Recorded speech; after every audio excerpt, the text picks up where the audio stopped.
السلام علیکم ویورز، آج کا ہمارا موضوع ہے حضرت علی کی شہادت کا واقعہ۔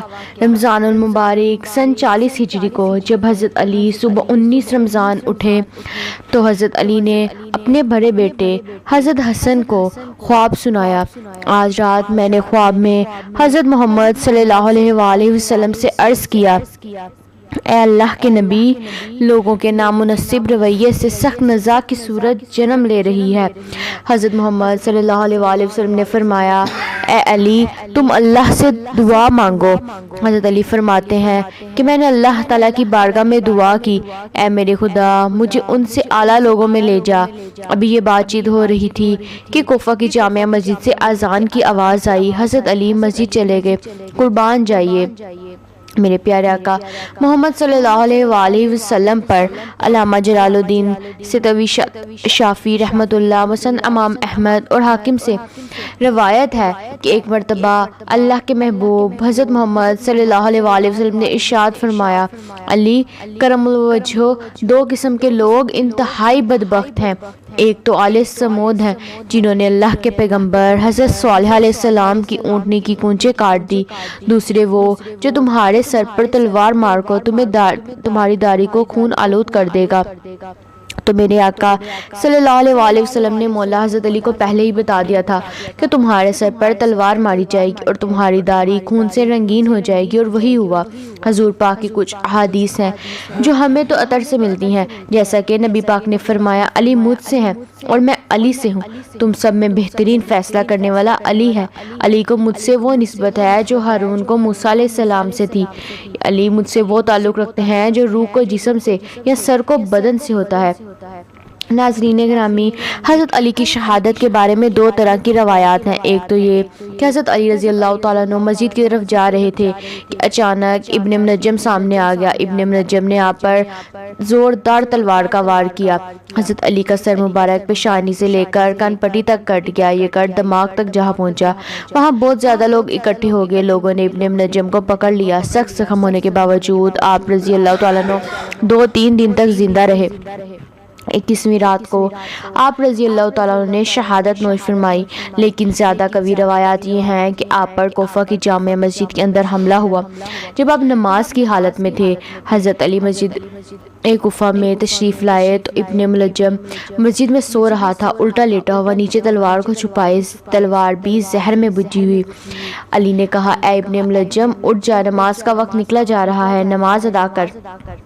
وہ ملعون اٹھا۔ علی نے آخری سجدہ کیا۔ یکایک ابن ملجم آگے بڑھا، ایسا وار کیا کہ سر مبارک پر زہر میں بھجا ہوا خنجر اپنا اثر کر گیا۔ روزے میں روزے دار کو ایسا زخم لگا کہ پھر اٹھ نہ سکے۔ مسجد کوفہ میں شور برپا ہو گیا، قیامت کا منظر تھا۔ تمام چاہنے والے نالہ و فریاد کرنے لگے۔ حسن و حسین علیہ السلام مسجد میں تشریف لائے۔ اپنے بابا کی ریش مبارک خون سے تر دیکھی تو آنکھوں سے آنسو نکل آئے۔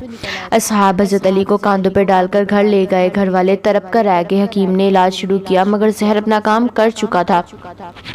ادھر ابن ملجم کو گرفتار کر کے لایا گیا علی کے پاس۔ یہاں ظرف دیکھیں، حضرت علی کا اپنے بیٹوں سے فرمایا، بیٹا، قاتل کو اتنا ہی زخم لگانا سزا کے طور پر جتنا اس نے مجھے دیا ہے۔ اللہ اکبر، یہ انصاف تھا ہمارے خلیفہ کا۔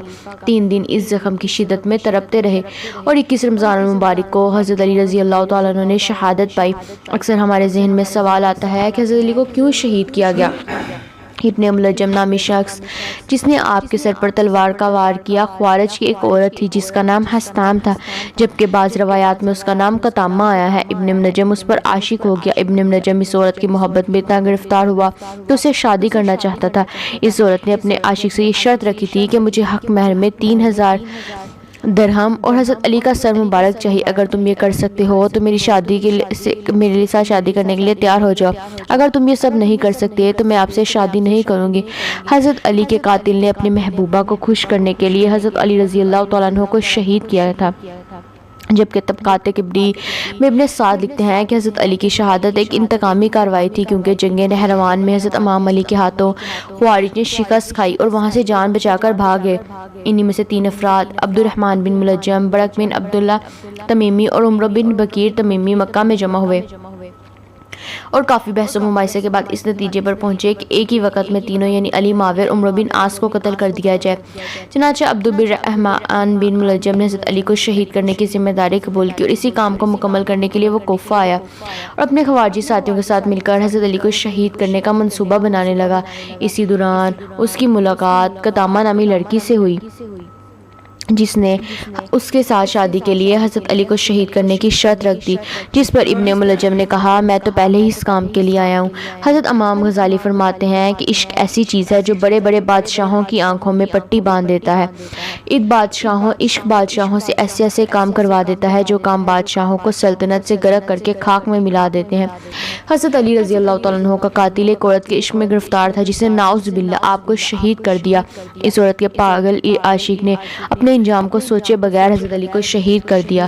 حضرت علی کا روضہ مبارک پر مورخین کے بے شمار اقوال ہیں۔ ایک قول یہ ہے کہ خارجیوں کے ڈر سے قبر مبارک کی بے حرمتی نہ کی جائے، اس وجہ سے حضرت علی کو چھپ کر دفنایا گیا۔ ناظرین، اگر حضرت علی کی 3 ایسی فضیلتیں ہیں کہ جو کسی اور کے حصے میں نہ آئے۔ مباہلہ کے واقعے میں حضرت علی کو نفس رسول کا خطاب ملا۔ حضرت علی کا عملی اعزاز یہ تھا کہ مسجد میں سب کے دروازے بند ہوئے تو حضرت علی کا دروازہ کھلا رہ گیا۔ جب مہاجرین و انصار میں بھائی چارہ کیا گیا تو حضرت علی کو پیغمبر نے اپنا دنیا و آخرت میں بھائی قرار دیا۔ آخر میں غدیر خم کے میدان میں ہزاروں مسلمانوں کے مجمع میں حضرت علی کو اپنے ہاتھوں پر بلند کر کے یہ اعلان فرما دیا کہ جس کا میں مولا ہوں اس کا علی بھی مولا ہے۔